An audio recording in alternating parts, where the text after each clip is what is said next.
Madhya Pradesh Congress committee विभाग के अध्यक्ष मुकेश नायक ने कथावाचक पंडित धीरेन्द्र कृष्ण शास्त्री पर निशाना साधते हुए कहा कि धीरेन्द्र शास्त्री को सनातन धर्म के बारे में कोई जानकारी नहीं है। जो व्याख्यान दे रहे हैं वह बचकाने और निराधार हैं। इसे बुंदेलखंडी में उचक्का कहते हैं।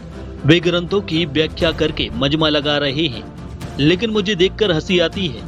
कांग्रेस नेता नायक ने शास्त्री को मंच पर सतत चुनौती दी और कहा कि अगर शास्त्री उनके सवालों का सही उत्तर दे पाए तो वह राजनीति से संन्यास ले लेंगे और सिर मुड़वाकर सन्यासी हो जाएंगे। वहीं अगर शास्त्री इस चुनौती का सामना नहीं कर पाए तो उन्हें सिर मुड़वाना पड़ेगा। कांग्रेस नेता ने कहा कि बागेश्वर वाले बाबा को ना रामचरितमानस का ज्ञान है, ना भागवत का ज्ञान है, ना वैदिक परंपराओं की समझ है। क्या उनको इन सब का ज्ञान है? वह चिल्लाते भरे हैं सनातन धर्म, सनातन धर्म। नायक ने कहा कि शास्त्री ने कुंभ में हुई मौतों को लेकर भी बेहद विवादित बयान दिया था। उन्होंने शास्त्री का मजाक उड़ाते हुए कहा कि कुंभ में हुई मौतों का शास्त्री ने उपहास उड़ाया और कहा कि लोगों को मोक्ष मिल जाएगा। उन्होंने पंडित धीरेन्द्र शास्त्री को संबोधित करते हुए कहा है कि तुम आ जाओ, तुम्हारे पिताजी को ढकेल कर मोक्ष दे देते हैं। लोगों की सहायता करने की बजाय आप उनका मजाक उड़ा रहे हो। इनको कोई ज्ञान नहीं है। आज के समय में जो धर्म का अंधानुकरण है, ये धर्म के अंधेपन के मूर्त रूप हैं। धीरेन्द्र शास्त्री पर हमला करते हुए नायक ने ये भी कहा कि राजनीति में धर्म का अंधानुकरण बढ़ रहा है और ऐसे लोग जनता को गुमराह करने का काम कर रहे हैं। सनातन धर्म के बारे में उन्हें कुछ पता है कि नहीं। वो जिस तरह की भागवतें बोल रहे हैं बिल्कुल बचकानी है। इसको बुंदेलखंडी में कहा जाता है उचक्का। उचक्का 18,000 श्लोकों का ग्रंथ है।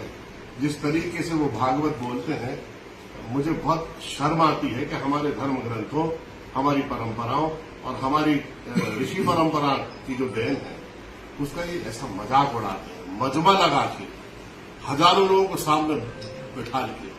जिस तरीके से इन ग्रंथों की वो व्याख्या करते हैं, हंसी आती है। ना तो इस बागेश्वर धाम वाले बाबा को रामचरितमानस का ज्ञान है, ना भागवत का ज्ञान है, ना इसको वैदिक परंपरा का ज्ञान है। वैदिक जो वांग्मय है, ये वैदिक वांग्मय आप जानते हैं क्या है?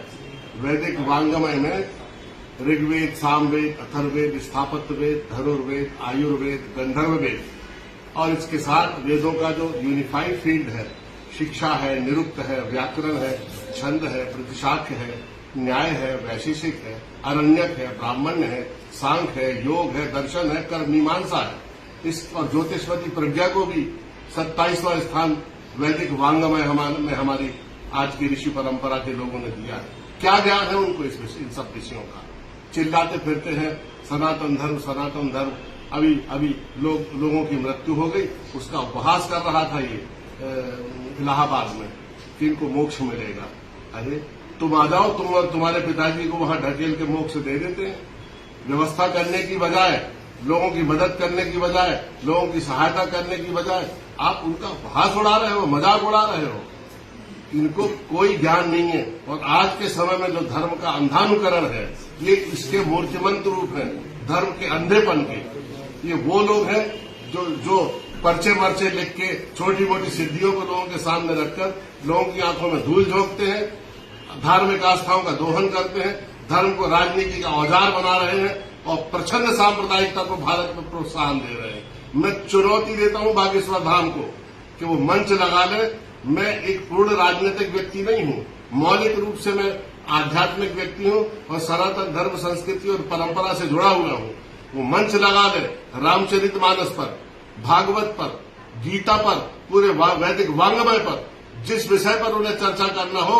अगर मेरी चर्चा में के प्रश्नों का उन्होंने जवाब दिया तो उसी मंच से अपना सिर मुड़वाकर मैं राजनीति से संन्यास ले लूंगा। नहीं तो उनको अपना मुंडन कराना पड़ेगा और राजनीति की जो राजनीतिक क्षेत्र में जो आध्यात्म की आड़ लेके जो बकबक कर रहे हैं वो है ना, उसको छोड़ना पड़ेगा।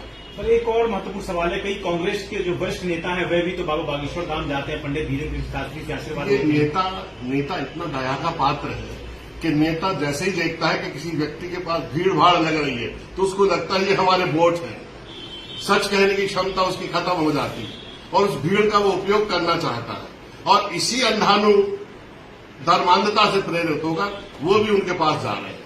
उनकी भी मैं आलोचना करता हूं।